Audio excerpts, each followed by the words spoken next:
ఈరోజు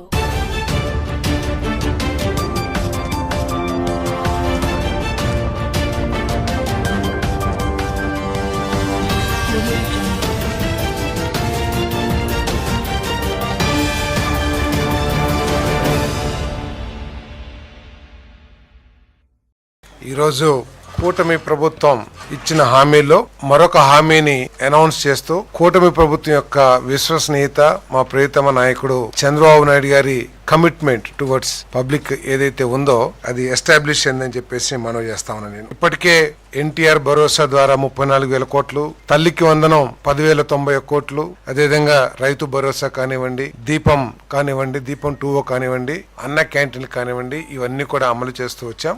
మరో హామీ ఏదైతే మహిళలకు ఉచిత బస్సు ఏదైతే ఉందో దాన్ని ఈ నెల 15వ తారీఖు నుంచి ప్రారంభించబోతున్నాం అని చెప్పేసి చెప్పడానికి సంతోషిస్తున్నాం అని చెప్పేసి మనం చేస్తాను. ఎన్నికల్లో ఇచ్చిన హామీ మేరకు మహిళల సాధికారిత, మహిళల అభివృద్ధి, అన్ని రంగాల్లో కూడా మహిళల భాగస్వామ్యం ఉండాలనే లక్ష్యంతో వారికి మేలు చేకూరే విధంగా వారి ఉద్యోగ అవకాశాల కోసం కానివ్వండి, లేదు వారి విద్యా అవకాశాల కోసం కానివ్వండి, ఇంకా అనేక అవసరాల కోసం ఈ బస్సుల్ని ఉపయోగించుకోవటానికి వారికి వీలుగా ఉంటుంది. ప్రభుత్వం అనేక ఆర్థిక ఒడిదుడుకులు, ఆర్థిక సమస్యలు ఎదుర్కొంటున్నా కూడా చంద్రబాబు నాయుడు గారి నాయకత్వంలోని ఈ కూటమి ప్రభుత్వం హామీలన్నింటినీ కూడా అమలు చేస్తుందని చెప్పేసి నేను మనవి చేస్తాను. ఉచిత బస్సు పథకానికి ముఖ్యమంత్రి గారు స్త్రీ శక్తి అని చెప్పేసి నామకరణం కూడా చేయడం జరిగిందని చెప్పేసి మనం చేస్తాను. దాన్ని కేబినెట్ ఆమోదించడం కూడా జరిగింది. మొన్నటి వరకు కూడా వార్తలు చాలా వచ్చినాయి, ఏదో జిల్లాల వరకే ఈ ఉచిత బస్సుని ఇస్తారు, జిల్లాలో మాత్రమే మహిళలు ప్రయాణం చేయడానికి ఉచితంగా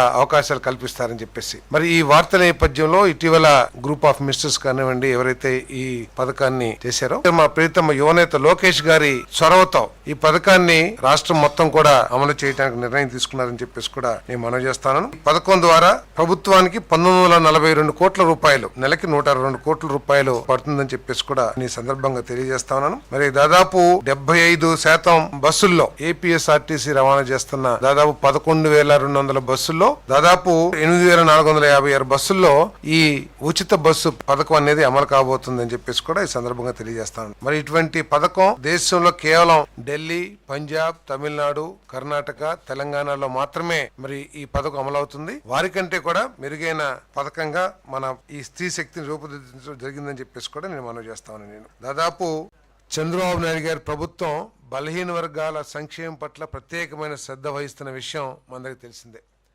ఇప్పటికే బలహీన వర్గాల సంక్షేమం కోసం అనేక కార్యక్రమాలు చేశాం.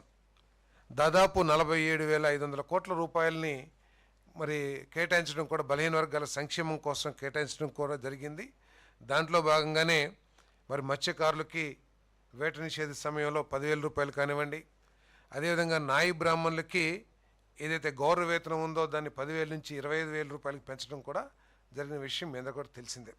మరి ఈరోజు ప్రత్యేకంగా ఈ హెయిర్ కటింగ్ సెలూన్ల నిర్వాహకులకు, అంటే ముఖ్యంగా నాయ బ్రాహ్మణ సోదరులకు మద్దతు ఇవ్వటానికి, సామాజిక సమానత్వాన్ని ప్రోత్సహించడానికి నెలకు 150 యూనిట్ల నుండి 200 యూనిట్ల వరకు ఉచిత విద్యుత్తును సరఫరా చేయడానికి ఈరోజు ప్రతిపాదన కేబినెట్ ఆమోదించడం జరిగిందని చెప్పేసి మనం చేస్తాను. ప్రజాగలంలో ఇచ్చిన హామీ మేరకు 2025-26కు 50 కోట్లు కేటాయించడం జరిగింది. మరో 50 కోట్లు ఇవ్వడం ద్వారా 40,808 హెయిర్ కటింగ్ సెలూన్లకు లబ్ధి చేకూరుతుందని చెప్పేసి కూడా ఈ సందర్భంగా తెలియజేస్తాను.